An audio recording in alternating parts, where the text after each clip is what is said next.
পতনের আগ মুহূর্তেও আন্দোলনরতদের ওপর পলাতক শেখ হাসিনার হত্যাযজ্ঞে অন্যতম হাতিয়ার হিসেবে মাঠে ছিল আওয়ামী লীগ দলীয় ওয়ার্ড কাউন্সিলর সহ স্থানীয় সরকারের প্রতিনিধিরা। এর মধ্যে রাজধানীর মোহাম্মদপুরে ৪ আগস্ট সহ বিভিন্ন সময় ছাত্রদের ওপর গুলি চালানোর নেতৃত্ব দেন ৩৩ নম্বর ওয়ার্ডের সে সময়ের কাউন্সিলর আসিফ আহমেদ। অত্যাধুনিক অস্ত্র দিয়ে গুলি করে একাধিক আন্দোলনকারীকে হত্যা করার ভিডিও ফুটেজে ছড়িয়ে পড়ে সামাজিক যোগাযোগ মাধ্যমে। তার সাথে ছিল আওয়ামী লীগের প্রেসিডিয়াম সদস্য জাহাঙ্গীর কবির নানকের ব্যক্তিগত সহকারী বিপ্লব ও সাবেক কাউন্সিলর তারিকুজ্জামান রাজীব।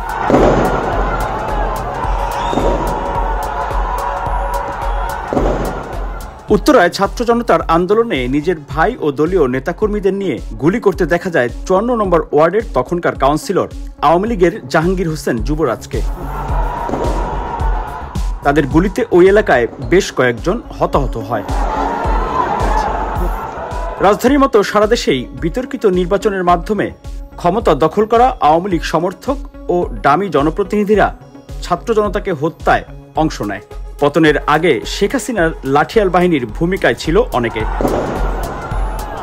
এমন বাস্তবতায় অন্তর্বর্তীকালীন সরকার কয়েক ধাপে সিটি কর্পোরেশন, পৌরসভা, জেলা ও উপজেলা পরিষদের মেয়র, চেয়ারম্যান ও কাউন্সিলরদের অপসারণ করে।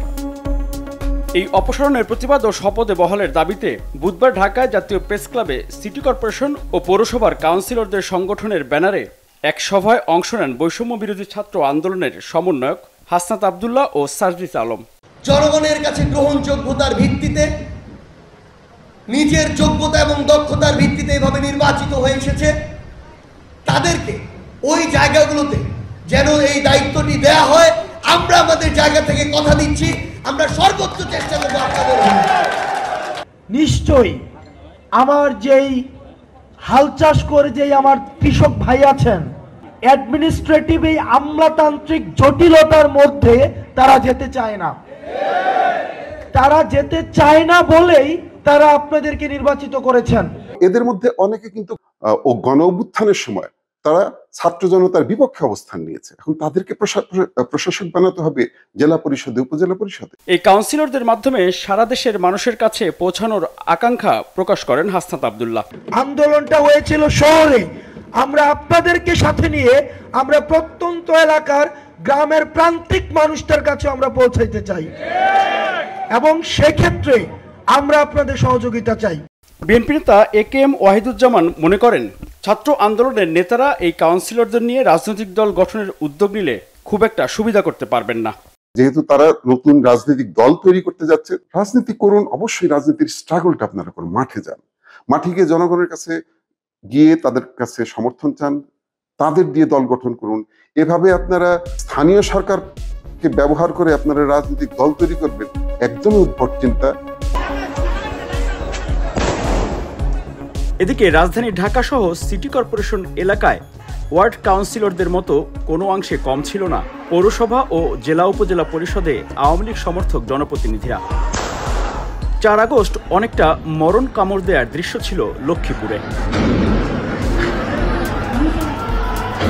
হেলমেট পরে ঘণ্টার পর ঘণ্টা বাসার ছাদ থেকে আন্দোলনরত ছাত্র নাগরিকদের লক্ষ্য করে গুলি করা ব্যক্তি লক্ষ্মীপুর উপজেলা পরিষদের তখনকার চেয়ারম্যান AKM সালাউদ্দিন টিপু। অন্তত ৪ ঘণ্টা থেমে থেমে এবং বিশ্রাম নিয়ে গুলি চালাতে দেখা যায় টিপুকে। এমনকি ব্যক্তিগত সহকারীর হাতেও শটগান তুলে দেন ছাত্র জনতার ওপর গুলি চালানোর জন্য। তবে শেষ রক্ষা হয়নি, বিকেলে তিনি পালিয়ে যান আর তার বাড়িতে আগুন দেয় বিক্ষুব্ধ জনতা।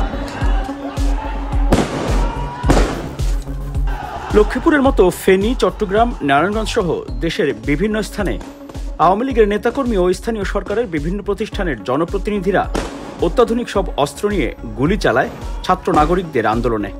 ৪ আগস্ট বেশি ভয়ঙ্কর হয়ে ওঠেন আওয়ামী লীগ ও দলটির সহযোগী এবং ভাতৃপ্রতিম সংগঠনের নেতাকর্মীরা।